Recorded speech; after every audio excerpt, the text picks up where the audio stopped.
家人们，一提到汽车，德国那必须得拥有姓名啊！德国可不只是在制造机器，人家那是在创造传奇呀。奔驰、宝马、奥迪、大众这些名字，哪个不是如雷贯耳？他们代表的可不仅仅是奢华和性能，那简直就是工程技术的巅峰之作。但是咱也得揭开这背后的真相，这些大牌也有马失前蹄的时候，他们也生产过一些糟糕透顶的车。要是你开着这样一辆车，那简直就是一场噩梦，能把你折磨的抓狂。那么到底是哪些车这么让人避之不及呢？就算全世界就剩这些车了，你也别慌，因为我来救你啦！我要给大家揭秘2026年最不值得购买的10款德国车，告诉你它们到底差在哪儿。如果你珍惜自己的生活，更珍惜自己的钱包，那就听我的，离这些车越远越好。废话不多说，让我们直接进入正题，看看这些坑人的车到底是哪些。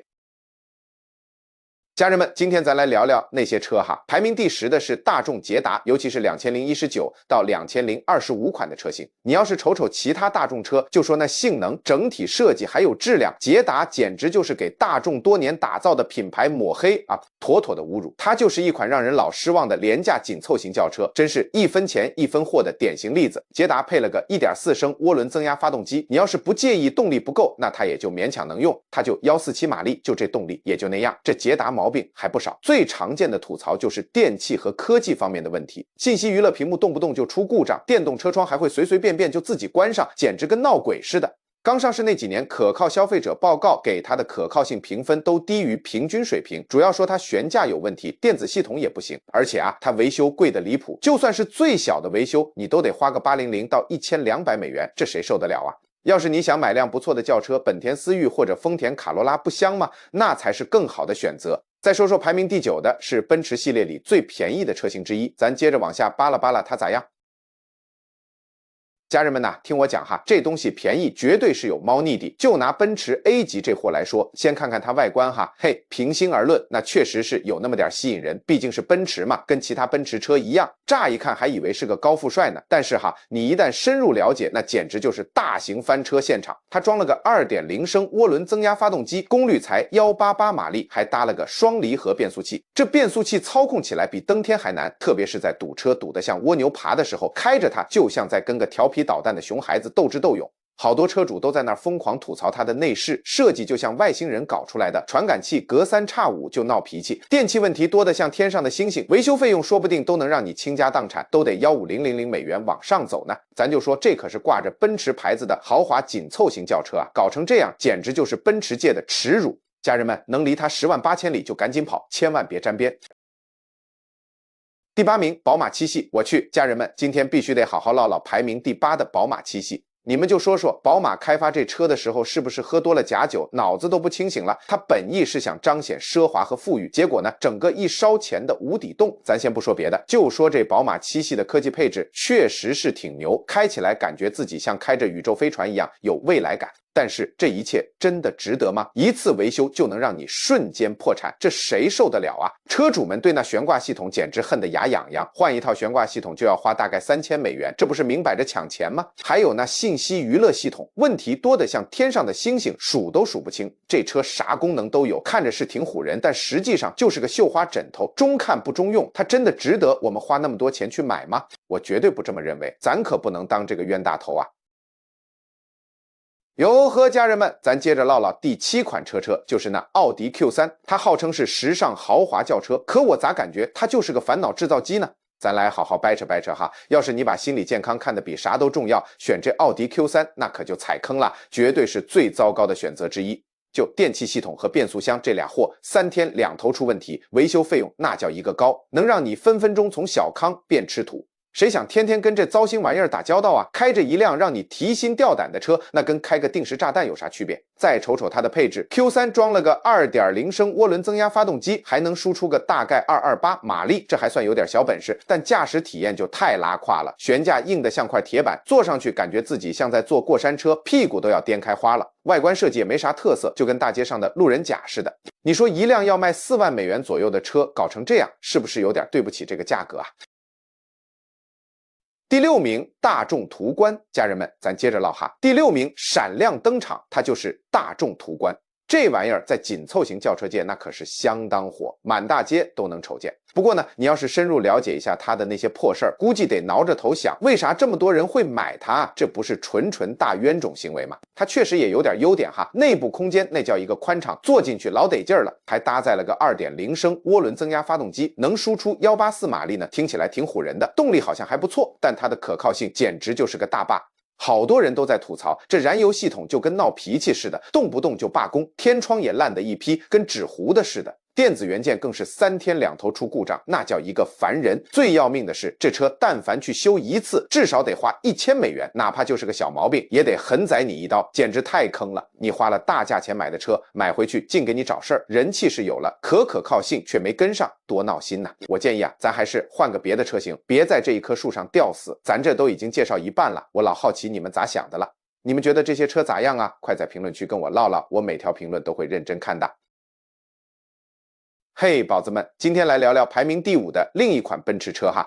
奔驰啊，真该把它给封印，在规划阶段别放出来祸害人。就说那奔驰 S 级离它该达到的水平差的10万8千里呢。不得不承认，它外观确实挺能勾人的，走在街上回头率那是杠杠的。但这车就是个绣花枕头，看着好看，问题一堆，车主碰到它就像踩了个雷，赶紧绕着走才是明智之举。它的配置确实挺有科技感，按摩座椅、顶级音响啥的，要啥有啥，感觉就像把未来科技都塞进去了。可这也不能掩盖它的烂摊子啊，毕竟这是好几千美元的车，不能光靠这些花里胡哨的东西撑场面。它最让人头疼的就是悬挂系统，特别是那空气悬挂，简直就是个吞金兽，坏了修一次可能得花4000美元左右，这钱都够买好几部手机了。还有各种电器问题，隔3差5就得往维修厂跑，感觉维修厂都快成你家分店了。就连奔驰一直引以为傲的信息娱乐系统也是个调皮蛋，时不时就闹点小脾气，随机故障一下，让你防不胜防。这么一款曾经被寄予厚望的车，现在就是一场超级大闹剧，妥妥的失败典范。